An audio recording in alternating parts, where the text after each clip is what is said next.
Assalamualaikum warahmatullahi wabarakatuh. Waalaikumsalam warahmatullahi wabarakatuh. Nahmaduhu wa nusalli wa nusallimu ala rasulihil karim.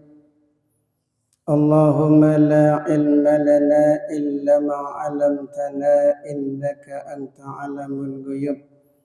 Rabbi israh li sadri wa yassir li amri wa hlul 'uqdatam min lisani yafqahu qawli. Jamaah salat subuh yang sama-sama dirahmati oleh Allah Subhanahu wa taala. Bersyukur kita sebelumnya kepada Allah Subhanahu wa taala. Alhamdulillah, dengan kasih sayang Allah kita semua telah dimudahkan oleh Allah untuk sama-sama melaksanakan salat subuh dengan berjamaah. Salat subuh adalah perintah Allah, berjamaah adalah cara yang telah dicontohkan oleh yang mulia baginda Nabi Muhammad sallallahu alaihi wasallam. Maka di samping kita mendapatkan pahala 27 derajat, kita akan dicintai oleh Allah Subhanahu wa taala dan dosa-dosa kita akan diampuni oleh Allah Subhanahu wa taala. Amin ya rabbal alamin.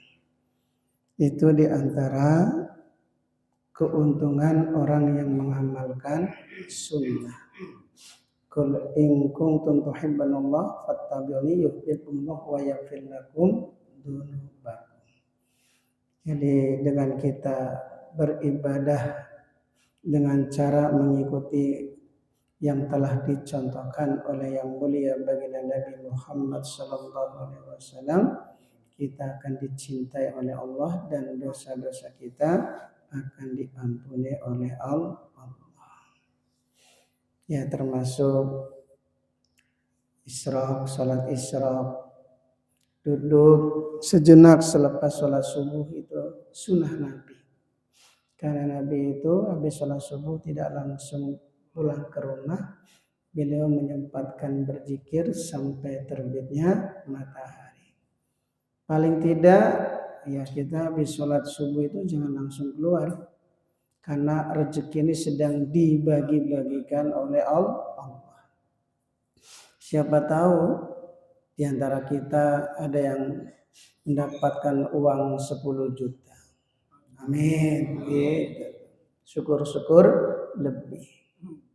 Memang kita ini nggak akan ada cukupnya. Ya, dapat 10 juta ini masih kurang. Kapan cukupnya? Ya, kalau sudah maut baru cukup. Ya, itulah dunia hijau. Orang yang melihat itu semuanya akan tertarik. Hadirin yang dimuliakan oleh Allah Subhanahu wa taala, maka satu anugerah yang paling besar di saat kita ini disibukkan oleh Allah dalam kebaikan-kebaikan. Maka duduknya kita selama masih dalam keadaan wudu masih dihitung oleh Allah orang yang sedang salat. Alhamdulillah. Sebelum kita meninggalkan majelis ta'lim ini, dosa-dosa kita diampuni oleh Allah. Masya Allah. Dan orang yang berlama-lama di dalam masjid akan dapat doa malaikat. Apa doa malaikat? Allahumma gfirlahu warhamhu. Ya Allah, ampunilah dia. Ya Allah, sayangilah dia. Masya Allah. Tidak ada doa yang pasti diijabah selain doanya para malaikat. Maka alhamdulillah kita ini berlama-lama di dalam masjid langsung mendapat doa malaikat. Syukur-syukur doa malaikat untuk kita tuh ya apa? Pokoknya istiqomah, ya, sehat walafiat, terus diluaskan rezekinya, itu yang ditunggu-tunggu. Al-Fatihah. A'udzubillahi minasyaitonirrajim. Bismillahirrahmanirrahim. Alhamdulillahirabbil alamin arrahmanir rahim maliki yaumiddin iyyaka na'budu wa iyyaka nasta'in ihdinas siratal mustaqim siratal ladzina an'amta 'alaihim ghairil maghdubi 'alaihim waladdallin. Al-maqalatus sadisatu wal 'isruna, nasihat yang ke-26. Auhallahu ta'ala ila ba'dil anbiya alaihi salam. Allah SWT telah memberikan wahyu kepada sebagian para nabi alaihissalam.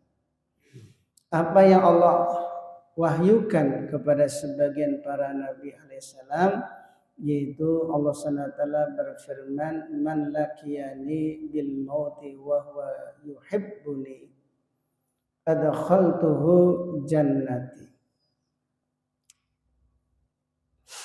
Barang siapa yang menjumpai aku bil mauti, sebab mati, ya orang akan jumpa kepada Allah ketika meninggal dunia. Wa huwa yuhibbuni, sedangkan dia cinta kepadaku, kata Allah. Adkhaltuhu jannati, maka akan aku masukkan dia ke dalam surga. Masya Allah. Ini penting, menumbuhkan rasa cinta kita kepada Allah Subhanahu wa ta'ala. Di antara tanda orang itu betul-betul cinta kepada Allah, lebih mengutamakan perintah Allah daripada perintah yang lainnya. Di saat bersamaan adzan dikumandangkan, kemudian beras di rumah habis, istri nyuruh kita beli beras, mana yang lebih diutamakan? Nah, beli beras. Ya kalau sudah tiba waktunya sholat dulu ditunaikan. Kecuali kalau memang istri itu sudah mau sakarat, mau sakarat karena belum makan berhari-hari, maka wajib lebih mengutamakan menyelamatkan nyawa orang. Tapi kalau ya masih bisa ditahan, ya kita utamakan sholat. Ya sama dengan ketika orang itu mau makan, kemudian tiba waktu sholat. Mana yang lebih utama? Kalau kita sholat nahan lapar, ya ingat makan. Tapi kalau kita ini makan, ya ketinggalan sholat berjamaah, ya kita harus bijak, Ya sudah tahu, ya sudah mau masuknya waktu sholat, kenapa enggak makan lebih awal? Ya, jadi harus bijak. Ya selagi kita ini masih bisa menahan makan, ya tahanlah dulu, utamakan perintah Allah. Karena kita bisa makan itu karena pemberian daripada Allah. Jadi yang ngasih rezeki itu ya Allah. Hakikatnya ya bukan pekerjaan kita. Kita dapat pekerjaan pun ya semuanya datangnya daripada Allah. Kullun min indillah, semuanya itu ya daripada Allah. Maka sikap orang beriman ini harus senantiasa menumbuhkan rasa cintanya kepada Allah. Walladzina amanu asyaddu hubban lillah. Orang beriman itu cintanya sangat kepada Allah. Ya, kita harus lebih tunduk, lebih taat, lebih cinta kepada Allah melebihi segala-galanya. Maka orang yang di hatinya ada rasa cinta kepada Allah, kemudian dia meninggal dunia, maka ketika dia menghadap Allah akan dimasukkan ke dalam surganya Allah Subhanahu wa ta'ala. Ini penting nih, menumbuhkan rasa cinta. Ya, kalau mungkin kita nih amalnya sedikit, tahajud sering keberangan, tahajudnya sering kesiangan. Kalaupun tahajud ini sudah kadar luarsa, tinggal 10 menit Mau masuk azan subuh ya nggak apa-apa, semampu kita, asalkan malam jangan bergadang. Ya, kalau malam bergadang mampu berjam-jam, kemudian tahajud kesiangan, nah ini namanya kurang bijak. Sudah tidur awal, habis isya langsung tidur.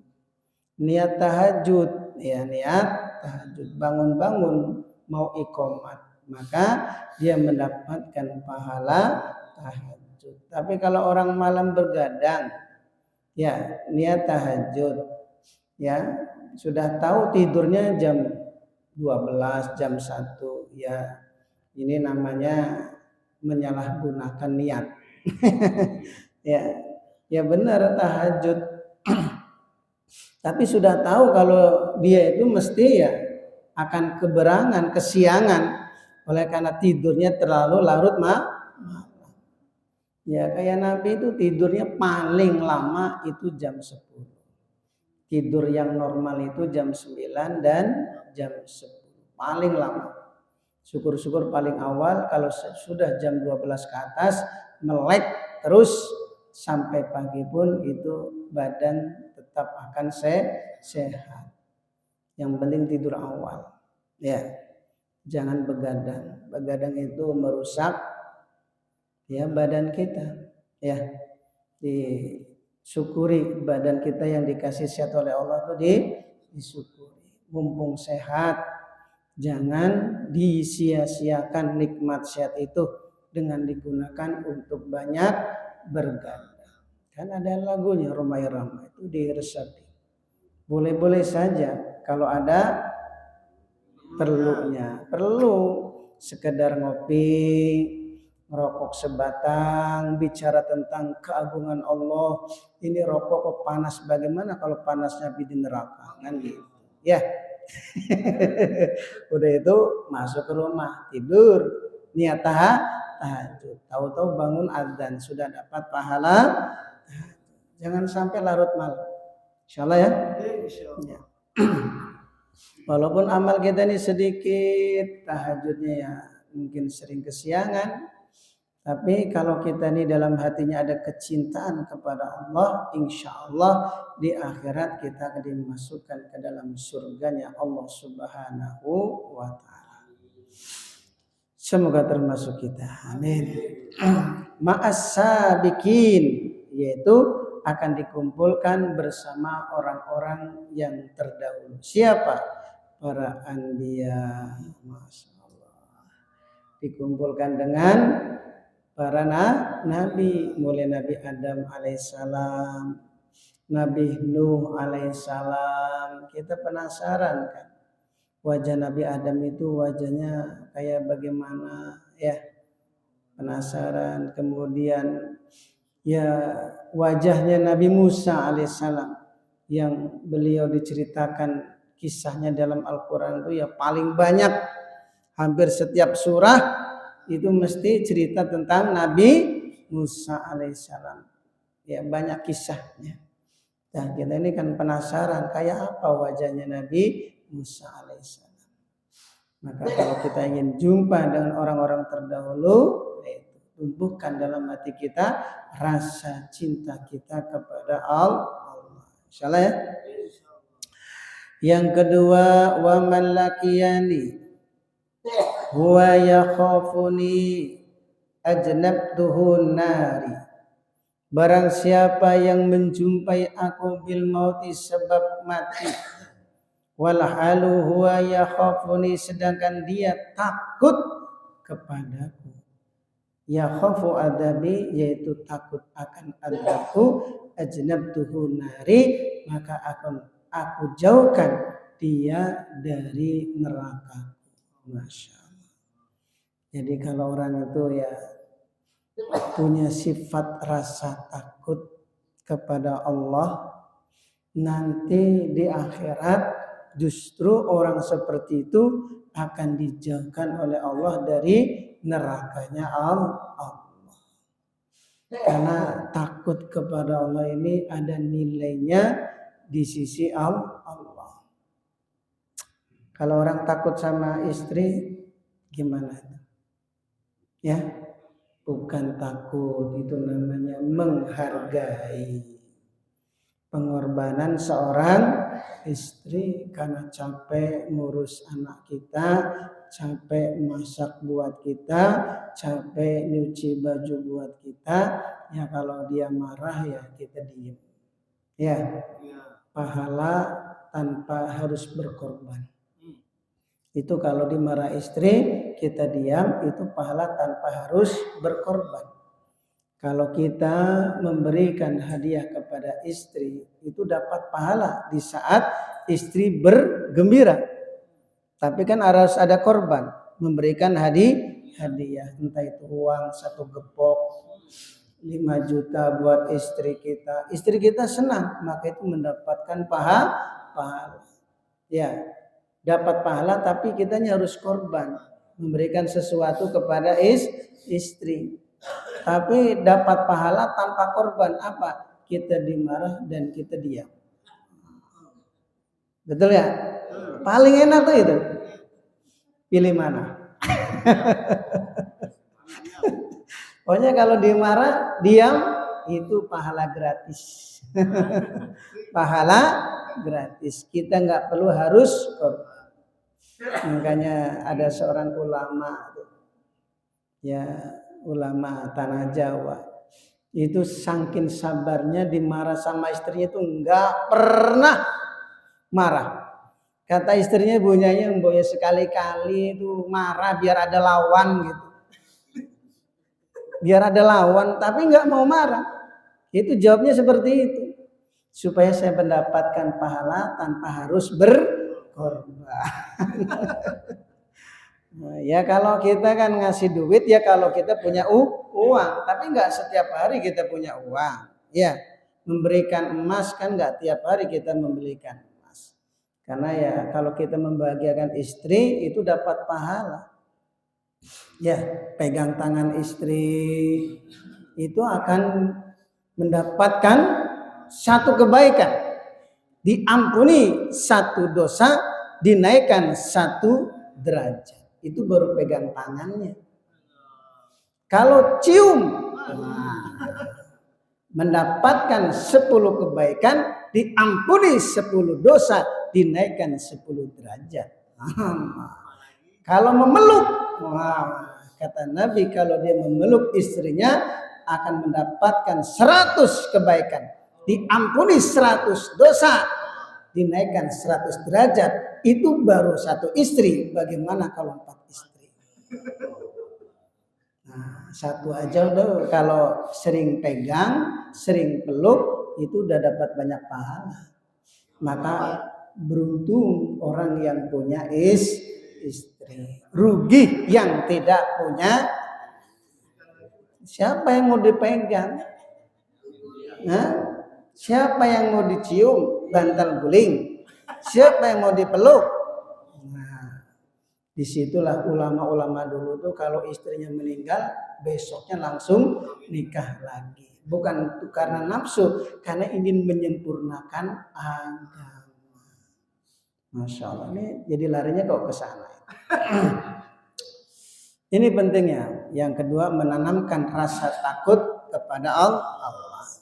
Jadi kalau kita takut kepada istri bukan karena takut, tapi karena menghargai. Takut itu hanya kepada Allah, akan azabnya Allah. Karena azab Allah itu pedih. Allahu Akbar, Allah itu maha besar. Artinya apa? Azab Allah itu ya besar.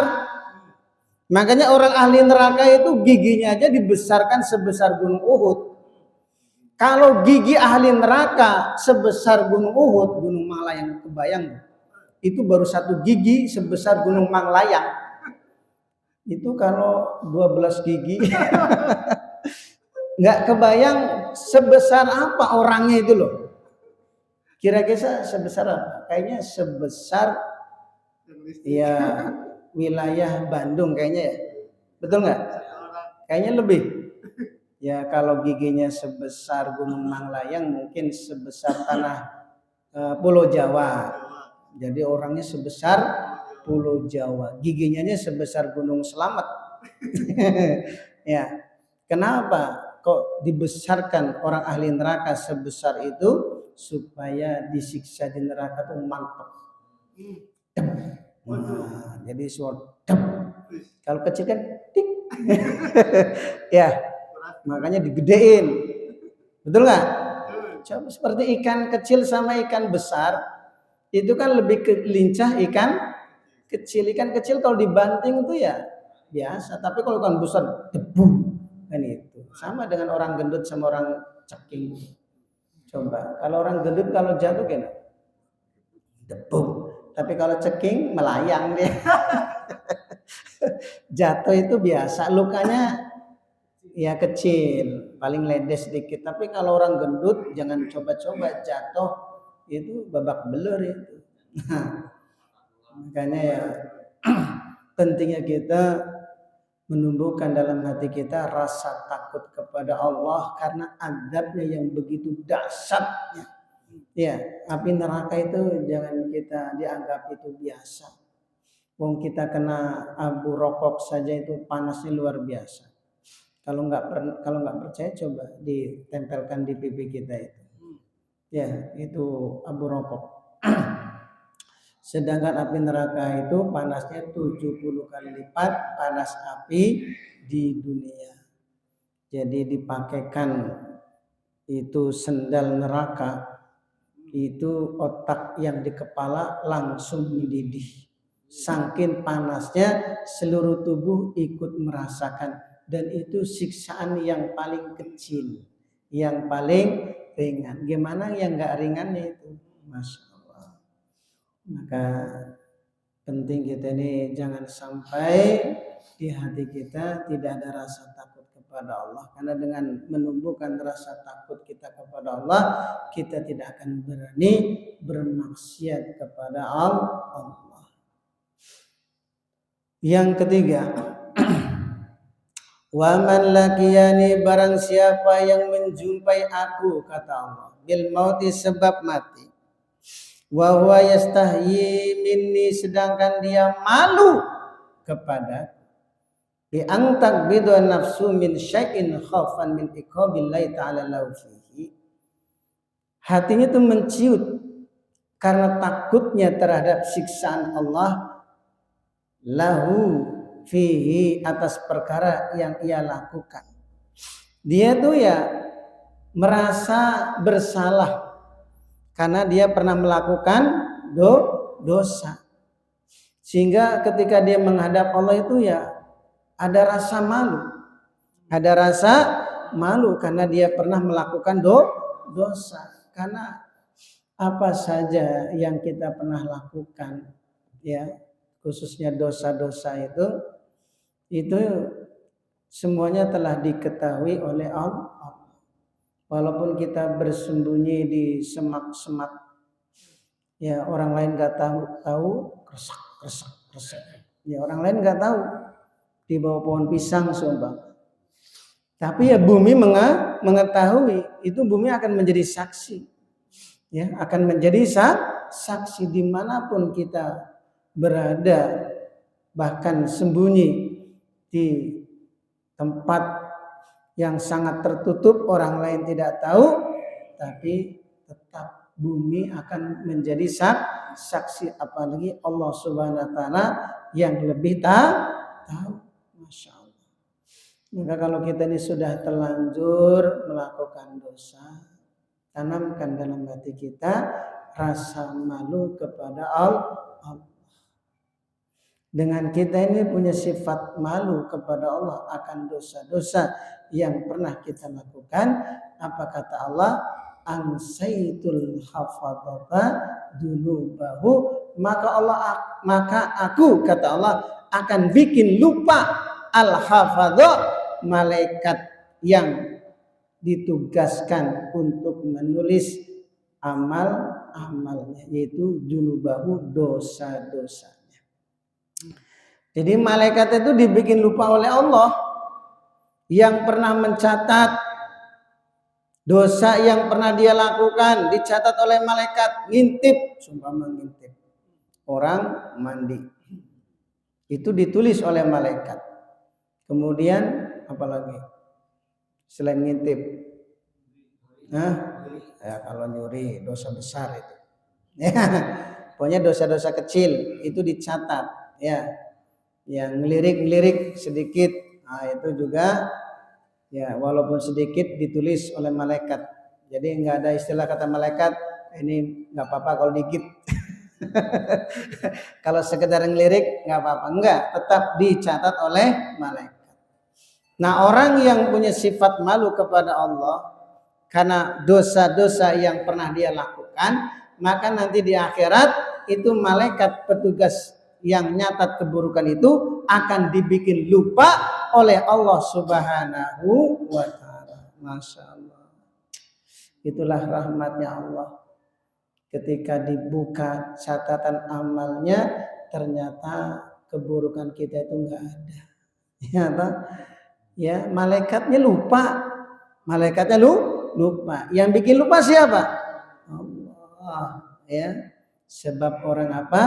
Ketika memiliki sifat malu kepada Allah akan dosa-dosa yang pernah ia lakukan. Walaupun dia sudah taubat, ya tetap tanamkan dalam hatinya rasa malu kepada Allah. Nanti bagaimana? Kalau nanti dosa-dosa kita dibeberkan ya oleh Allah di depan seluruh manusia yang jumlahnya miliaran, maka macam-macam orang ketika diperlihatkan keburukan kita, disaksikan oleh miliaran manusia, saking malunya daging wajah itu sampai rontok, tinggal tulangnya. Jadi malunya di akhirat, saking malunya itu daging yang ada pada wajah rontok, tinggal tulangnya. Banget malunya karena seluruh manusia ikut menyaksikan. Oh, ternyata kamu itu pernah ngintip ya. Selama ini saya kira kamu tuh rajin ibadah. Ternyata tiba nah kan gitu. Itu yang bikin malu tuh di sana. Karena kan kita, masya Allah, orang nggak tahu keburukan kita. Orang taunya kita ini orang baik aja, betul nggak? Ya, orang nggak tahu keburukan kita. Kelihatannya rajin ibadah, zikir, ya. Tapi ternyata di akhirat dibuka oleh Allah keburukan kita. Masya Allah. Orang-orang di sekitar kita itu pada terkejut. Lah, saya kira tuh ahli ibadah. Ternyata suka ngintip orang mandi nih orang. Tapi kalau orang punya sifat malu kepada Allah akan dosa-dosa yang pernah ia lakukan, maka malaikat pencatat keburukan dibikin lupa oleh Allah Subhanahu wa ta'ala.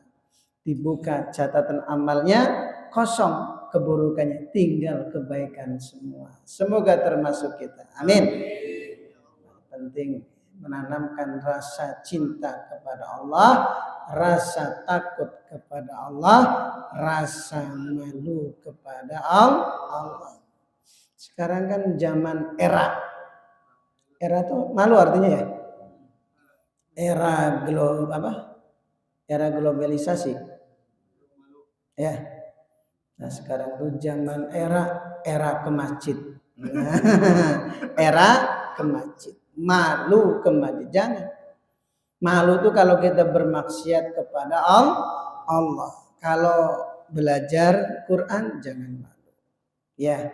Sholat berjamaah ke masjid jangan malu. Malu itu kalau bermaksiat kepada Allah itu baru kita malu. Karena kita selalu diawasi, dilihat, diperhatikan oleh Allah. Duduknya kita, ya ibadahnya kita, jalannya kita, candanya kita itu senantiasa selalu diperhatikan oleh Allah. Makanya Siti Aisyah ketika memain-mainkan jari dibunyikan ini. Kletek itu ditegur oleh Rasulullah SAW. Wahai Aisyah, apakah kamu tidak malu? Ya, kamu itu sedang diperhatikan oleh Allah. Jadi Nabi memberikan pelajaran tertib takwa kepada Siti Aisyah. Kalau orang yang merasa diperhatikan oleh Allah, merasa didengar oleh Allah, ya berbuat yang sia-sia itu yang malu. Betul nggak? Sedang diawasi, sedang diperhatikan, sedang dilihat oleh Allah. Kira-kira kalau ngerokok lepas sambil merasa dilihat oleh Allah gimana kira-kira? Malu nggak? Ya enggak. Kalau ngerokoknya niatnya supaya buat zikir.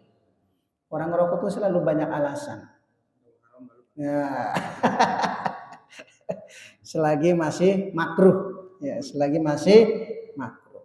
Kecuali kalau mengharamkan diri, jangan merokok. Selagi masih makruh ya silakan.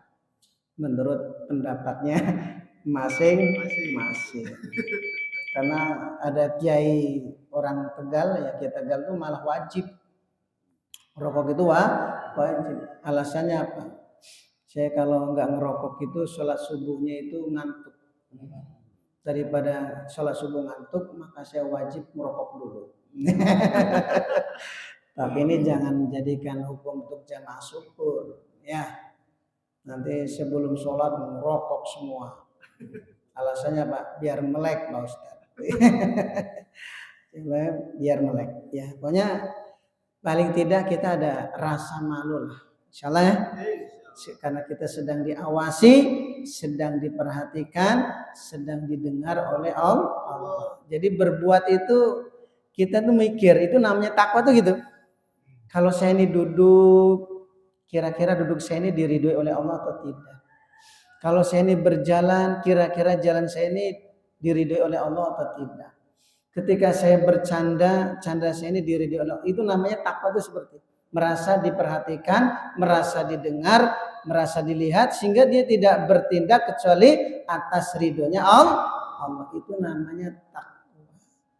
Ya, kalau sekedar ya ngurus-ngurus burung, ya itu namanya memberikan apa itu? Nafkah.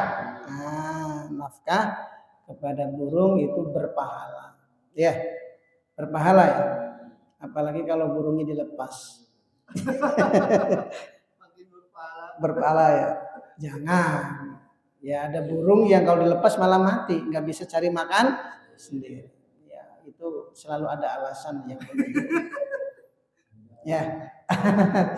Pokoknya semuanya punya alasan masing-masing. Yang penting nanti di akhirat ya kita harus punya alasan di hadapan Allah. Ya. Alasan kita apa di hadapan Allah? Ya, saya ini ada rasa takut ya Allah. Ada rasa malu ya. Terus ada rasa cinta kepada Engkau ya Allah. Walaupun amal saya sedikit, enggak apa-apa. Yang penting aku ini cinta kepada Engkau ya Allah. Ya, seperti syairnya Abu Nawas kan gitu. Ya Allah, aku masuk surga Firdaus enggak layak, enggak pantas. Tapi kalau Engkau masukkan aku ke neraka jahanam, aku juga enggak kuat. Ya kan? Jadi itu namanya maksa, pengen masuk surga. Ya masuk surga Firdaus enggak pantas. Wong merasa amalnya sedikit, pengennya Firdaus, ya. Tapi mau dimasukkan ke neraka juga enggak kuat. Apalagi Robi Adawiyah itu doanya paling aneh. Robi Adawiyah itu doanya apa? Ya Allah, kalau aku ini beramal ibadah karena ingin mengharap surga, jangan masukkan aku ke surga. Ya, masukkan aku ke neraka. Itu orang yang sudah gandrung cintanya kepada Allah. Yang dicari hanya ridhonya Allah. Nah, tingkatan kita ini ya semampu kita. Insyaallah ya. Yang penting istiqomah amal agama, di hati kita ada rasa cinta kepada Allah, rasa takut kepada Allah, terus rasa malu kepada Allah. Karena takut, malu dan cinta itu ada nilainya di sisi Allah. Subhanallah wa bihamdihi, subhanallah wa bihamdika. Wassalamualaikum warahmatullahi wabarakatuh.